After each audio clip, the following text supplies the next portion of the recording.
उत्तरी भारत के प्रसिद्ध धार्मिक स्थल ऋषि मार्कंडे की जन्म एवं तपोभूमि मार्कंडा में बैसाखी पर्व के अवसर पर बड़ी संख्या में दूर दूर से आए श्रद्धालुओं ने पवित्र स्नान किया।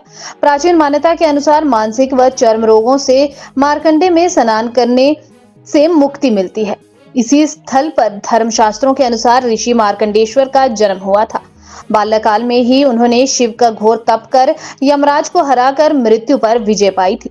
प्राचीन काल से ही बैसाखी पर्व के दिन उत्तर प्रदेश, पंजाब, हरियाणा, दिल्ली सहित विभिन्न राज्यों से बैसाखी पर्व के अवसर पर श्रद्धालु पवित्र स्नान के प्रति पहुंचते हैं।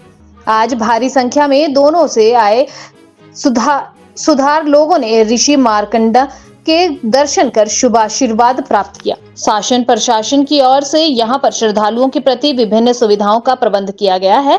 समाज सेवी संस्थाओं ने यहां पर लंगर की व्यवस्था की है। ऋषि मार्कंडे के दर्शन और शुभ आशीर्वाद प्राप्त करने के उपरांत श्रद्धालु लंगर में प्रसाद रूप में भोजन ग्रहण करते हैं। यहाँ पर प्राकृतिक जल स्रोत है, जिनसे झरने की तरह पानी बड़ी मात्रा में बहता रहता है। श्रद्धालु स्नान करने के उपरांत पवित्र जल को भी बोतल व प्लास्टिक के बर्तनों में भरकर साथ ले जाते हैं। मार्कंड धार्मिक स्थल के परिसर में मेला भी लगा हुआ है, जिसमें विभिन्न प्रकार की दुकान सजी हुई हैं। यहाँ पर बैसाखी पर्व के दिन स्नान करना बहुत पवित्र एवं शुभ माना जाता है।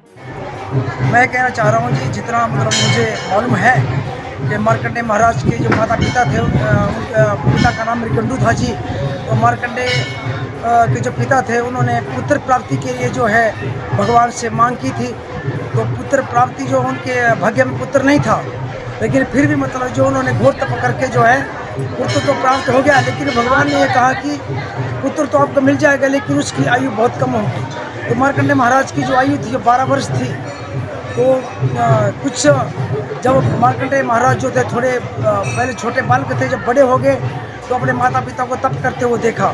पुत्र की आयु के लिए वृद्धि के लिए, जो आयु की वृद्धि के लिए जो है मार्कंडे के माता पिता तप कर रहे थे। तो मार्कंडे महाराज जी ने जो है अपने माता पिता से पूछा, तो सारा वृत्तांत जो है मार्कंडे के माता पिता ने मार्कंडे को बताया। तो मार्कंडे महाराज जो थे स्वयं जो है अपनी आयु की वृद्धि के लिए तप करने लगे। तो तप का तेज इतना हो गया कि पृथ्वी, आकाश, तीनों लोग थर-थर कांपने लगे। जब थर-थर कांपने लगे तो क्या हुआ कि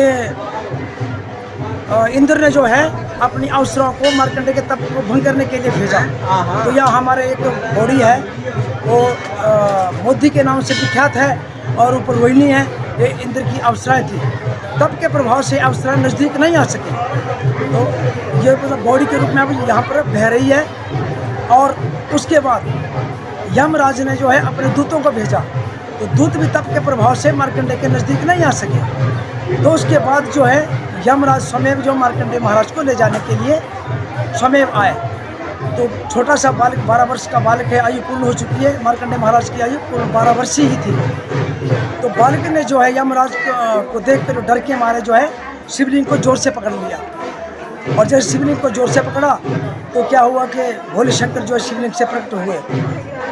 तो यमराज कहने लगे कि महाराज, विधि का विधान है, बालक की आयु तो पूर्ण हो चुकी है। तो भोले शंकर कहने लगे कि यमराज, तू काल है, मैं महाकाल हूँ।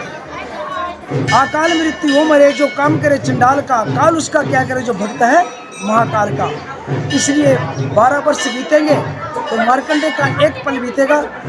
तो भगवान शंकर ने जो मार्कंडे को अटल कर दिया, इसलिए भूमि जो है तब में जो तीर्थ के तुल्य हो गई। और आज हमारे यहाँ मार्कंडे ये जो स्नान जो होता है, 4 धाम यात्रा के बाद अगर मार्कंडे में स्नान ना हो तो 4 धाम की यात्रा पूर्ण नहीं होती है। यही मार्कंडे की हिस्ट्री है।